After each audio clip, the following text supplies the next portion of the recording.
Warning, this episode contains adult language, mature situations, reinterpretations of old Japanese folktales, lunar empires, a political coup d'etat, a mother's love, and manga news. Remember to like, share, and subscribe. Listener and viewer discretion is advised. Spiraken Manga Review, episode 532. Hello, and welcome to another episode of the Spiraken Manga Review. I'm your host, Zan, saying konnichiwa, aloha, buongiorno, and what's up?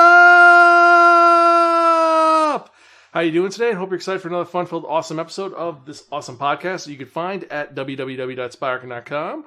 We're also on Facebook, Twitter, Instagram, Spotify, YouTube, and various other social media sites.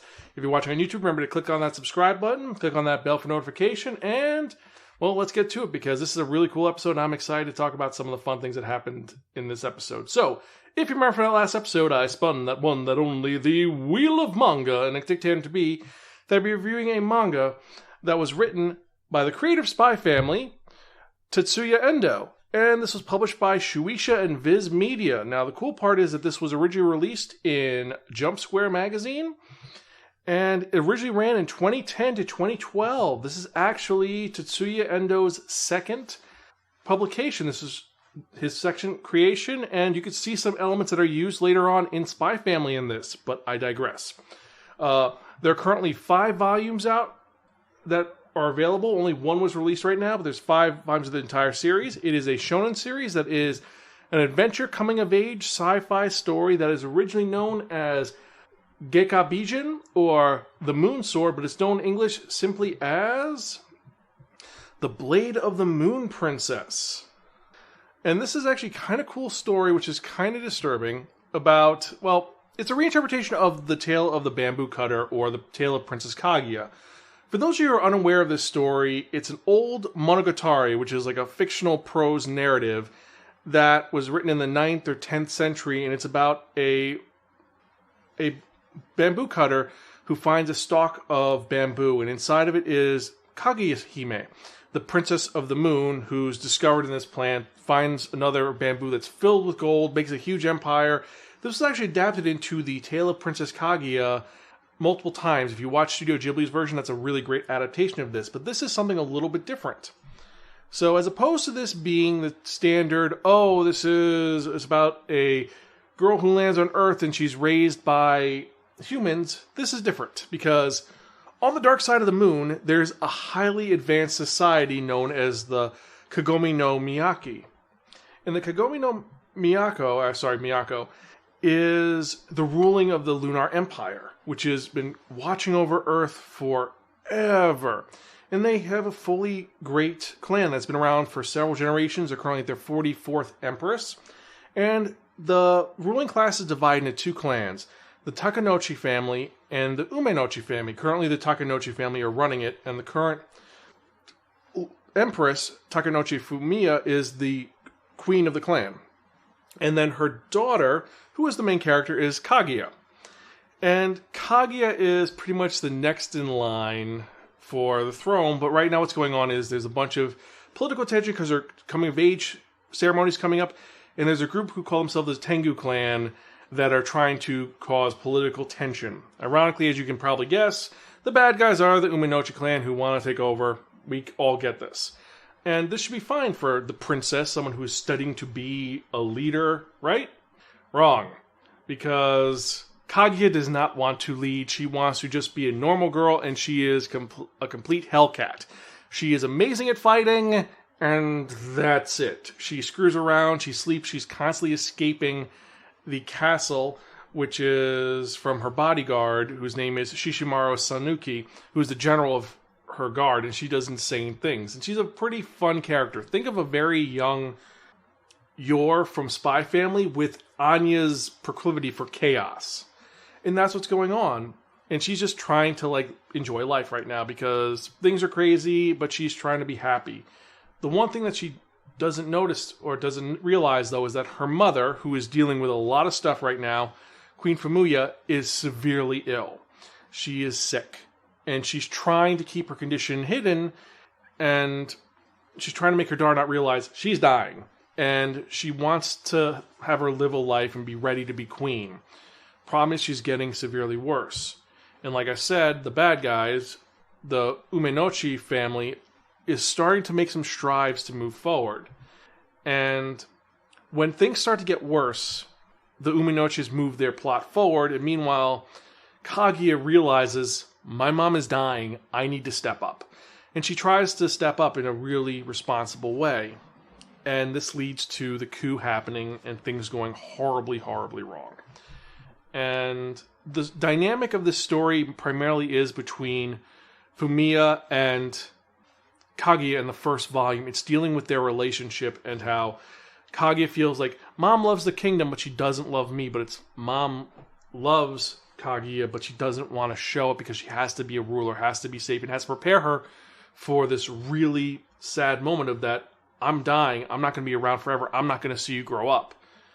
And it gets a lot of flashbacks, like when you first see her realize her actions have consequences, she escapes from the palace, and then because of her actions, the bodyguard Sanuki gets injured.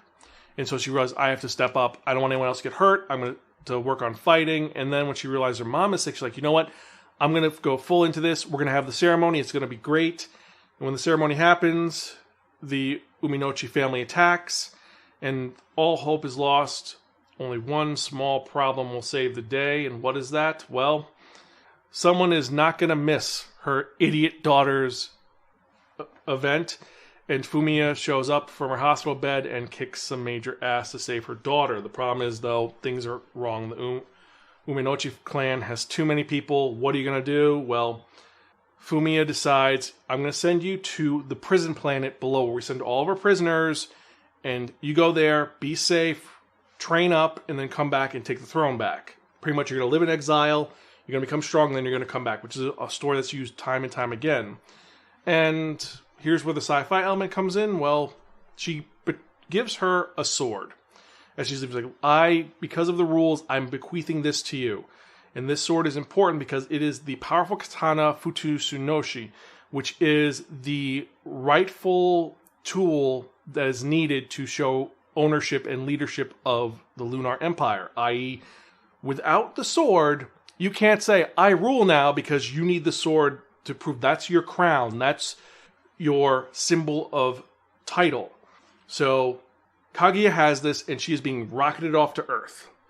And she's going to be safe. And actually, something which I want to say is the ship is shaped like a bamboo stalk, which I think is actually really cool. It's actually called the Bamboo Shooter, and kind of a fine little pun with it. And so she is sent off to Earth to mature, become stronger, and take back the kingdom which should be hers because it's her ownership. And that's what the story is about, her growing up. And it's not just that. Like I said, it's a story of a mother's love and familial responsibility and political conquest. And one of my favorite moments in this manga is actually there's a simple, easy moment when early on we see Kaguya's watching someone being happy that her mom got her a present, a stupid hairpin, and she, as a child, and she brings up to her mom and says, what, you think you could have nice things? The people are suffering. We can't have jewelry. We can't do this. And all this little girl wants is a hairpin. And it's kind of a thing which starts off early. Then at the end, when she sends her to Earth, she says, listen, I don't have a lot to give you, and this isn't a great birthday present, but I just want to give this to you, and I'm proud of you, and I love you. Remember, eat your food. Don't stay up too late. And it's the moment of her being a good mother, and it's so heartbreaking because this is the last time she's going to see her mom. And so she shoots her daughter off to never see her again, and the last thing she does is the bad guys break into the room where she just launched her daughter on a spaceship. She turns around, she says, whoever wants to sleep in the Imperial tomb, step forward, meaning none of you are going to get past me alive.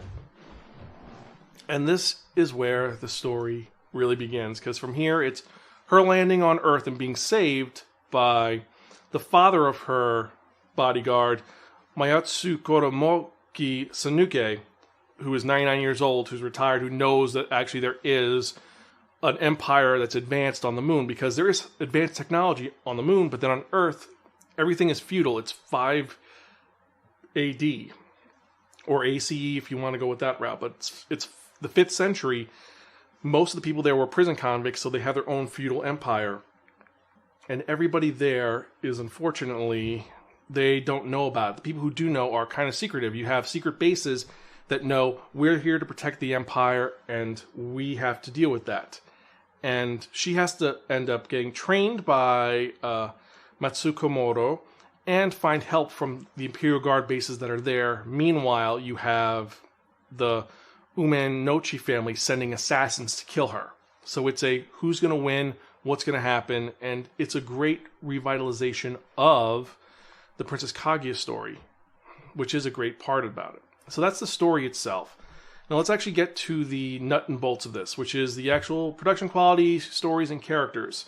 So the release was great. I love that it's got this great style to it, and you have Kaguya with a mischievous grin, and the sword itself, the Futsunoshi, which actually I love the fact that the Futsunoshi is not a standard blade. It looks like a tuning fork, where it has two blades connected with a little sliver of air in between it. I love that fact.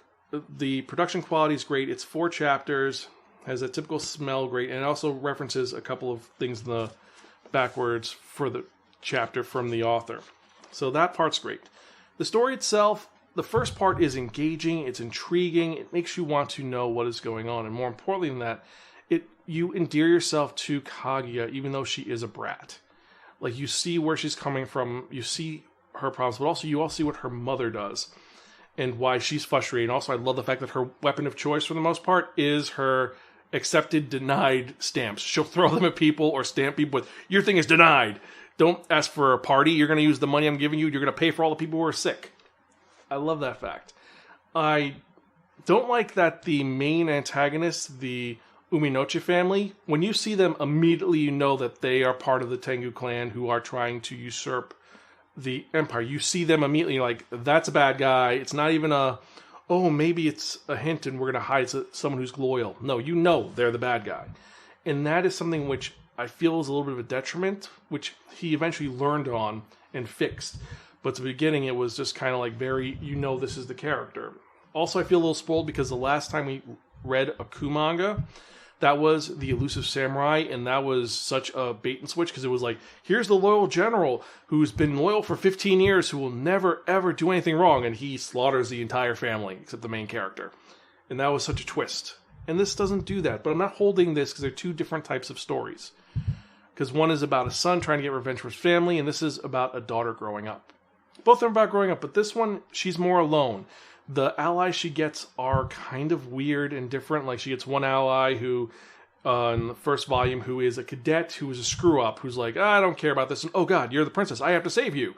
And then he grows into his line. Also, you have someone who sells her to be like, we need someone to sacrifice for our village. We're going to say you're the princess. Meanwhile, she actually is the princess, and no one realizes it. So there are some great elements to it. It does drag a little bit, and for that reason, that's the only real issues I have with this manga, is that it drags a little bit, and there's some little tiny nitpicks here and there. But for the most part, it is a great story, and it is a lot of fun. And I'll be honest, I was engaged and intrigued the entire time I was reading it. I showed this to Greta, and Greta thought it was well done. It made her cry, and she wanted to read more because she's a huge Spy Family fan. And seeing the prototype of Yor, where Yor is just a teenager, she likes that. It's not an assassin, it's just a girl who's Anya and Yor combined. Anyway, I'm rambling like a lunatic, so let me get to it. So, for that reason, for the great elements to this, with this mother-daughter adventure story, with the great action, the comedy, and even with some of its flaws, I have to give this our second highest rating of Borrow from a Friend and Don't Return Unless Offered Pocky. It's a great story. It's a lot of fun. I think that the mileage would vary because if you like this type of story, you're going to love it. Some people may find this frustrating. It is a shonen story, and it's an older story, but it's a very playful story that has a lot of political intrigue and has a lot of moving parts to it. It's not the standard, I'm going to run in and fight a guy, and then get weaker, then get stronger, the shonen power creep. It's not that. This is a little more nuanced than that. And, well, that's my thoughts about it. So if you've read this, let me know your thoughts. You can email me personally at Xan, that's Xan, at Spiraken.com, or you could tweet me at Spiraken. Or actually, I am now on Bluesky at spiraken.bluesky.org, I believe. I will put it in the show notes. I have to update it. But, so I'm officially on Bluesky as well. I'm also on YouTube. Just let me know your thoughts. Leave the comments down below. And, before I forget, here is the question of the day. So the question of the day is going to be, what is your favorite adaptation of the Tale of the Bamboo Cutter or the Tale of Princess Kaguya? Because there have been so many adaptations. And that was one thing I forgot to mention, is that this is a great adaptation of the Tale of Princess Kaguya. However, one thing that Greta commented on, which is a very valid point, is that the use of technology is really weird. And what I mean by really weird is that you have the technologically advanced society on the moon. Fine. They crash land to Earth, and then you have the base and where the father lives. There's tech, and you see people with technological items moving around. But then you have people who are just living in squalor, using essentially knives and axes and their 5th century tech. It just kind of seems displaced. That was one element which she found maddening, and I was a little... I went with it, but it's just a little bit of a nitpick on her part, and something which I did have to admit. But overall, great adaptation. But let me know your thoughts. What is your favorite adaptation of the Tale of the Bamboo Cutter or the Tale of Princess Kaguya? I still think that this is a fun one, but I still love the Studio Ghibli version just because that watercolor look, and it's such a bittersweet story. But I digress. So with that in mind, let's actually get to the manga releases of the week, because we've got a bunch of them today. So, what came out this week? Well, starting off from the top, we've got A Stepmother's Marchen Volume 1, Asadora Volume 7, Barbaritas Volume 4, Boys Abyss Volume 3, Dragon Goes House Hunting Volume 9, Dungeon Friends Forever Volume 1, Frieren Beyond Journey's End Volume 9, Gap Papa Daddy at Work and at Home Volume 3, Golden Kamui Volume 30, Hunting in Another World with My Elf Wife Volume 4, Kageki Shoujo Volume 10, Love's in Sight Volume 4, Mission Yozakura Family Volume 7, Monster Girl Doctor the Light Novel Volume 10, Mushoku Tensei Jobless Reincarnation the Light Novel Volume 24, Record of Ragnarok Volume 8, Reincarnate as a Sword the Manga Volume 11, Spy Family Volume 10, Succumbus and Hitman Volume 5, Twin Star Exorcist Volume 29, Undead Unluck Volume 13, Versailles of the Dead Volume 5, Who Wants to Marry a Billionaire Volume 6, Wicked Trapper Hunter of Heroes Volume 3, and that was what was released yesterday.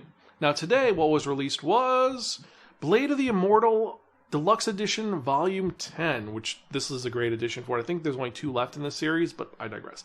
And so those were the releases for this week. And so as usual, Greta and I have looked over them, and we have our favorites and least favorites, so let's get to it. So for me, my top 5 are going to be Blade of the Immortal Volume 10, because it's Blade of the Immortal, and I love the series. Dungeon Friends Forever Volume 1. It looks like a fun series that could be a little bit unique. Hunting in Another World with My Elf Wife Volume 4. Great series that's done something a little bit different. A Stepmother's Marchen Volume 1. Looks like it's one of those series that could be a great adaptation. And then last and certainly not least, Spy Family 10, because Spy Family is a blast and it's a lot of fun. Now for Greta, she was a little bit different. For Greta, her favorites are going to be, well, let's get to this, shall we? Her favorites are going to be, well, you start off with Blade of the Immortal, because she actually likes Blade of the Immortal a little bit. She thinks it's well done. Then you have Dungeon Friends Forever Volume 1. Then Frieren Beyond Journey's End Volume 9. Then Kageki Shoujo Volume 10. And then last and certainly not least, A Stepmother's Marchen Volume 1. Also, she had Spy Family on there as well, because she loves Spy Family as well. So those are her top 6, but you know what I mean. She loves them all. So, what are your favorites? Let us know. Which ones did you like the most? Which ones did you hate us? Email us, zanspiraken.com, or tweet us at Spiraken. And with that in mind, beforehand we go any further, I'd like to thank each and every one of you who like us, watch us, listen to us, subscribe us, however you consume the media for it. I appreciate each and every one of you. Every email I get, every comment I get gives me more motivation to keep doing this podcast. I'm going to keep doing it until I'm an old man. And I thank every one of you. You are all awesome. I know I'm stuttering a little bit, just long day. But I digress. You know, it's every thing I get just gives me more to do because I love doing this. I love talking about manga, and you guys give me the chance to do that, and I appreciate each and every one of you. So before I forget, remember to like, share, subscribe. Click on that bell for notification if you're watching on YouTube. And more importantly than that, let's get to the part that you have all been waiting for. And what are we talking about? We're talking about that one, that only, the Wheel of Manga! Yes, friends, the Wheel of Manga. Except what is the Wheel of Manga? The Wheel of Manga is a Wheel of Fortune with 10 slots on it. What I've done is I've assigned a manga title to each of the 10 slots. So we're going to spin the Wheel of Manga. Whatever number it lands on, that's the manga we're going to review in the next episode of the Spiraken Manga Review, episode 533. And we've got some great titles on here. We got some crazy ones. And let's spin so we're going to review the next episode, shall we?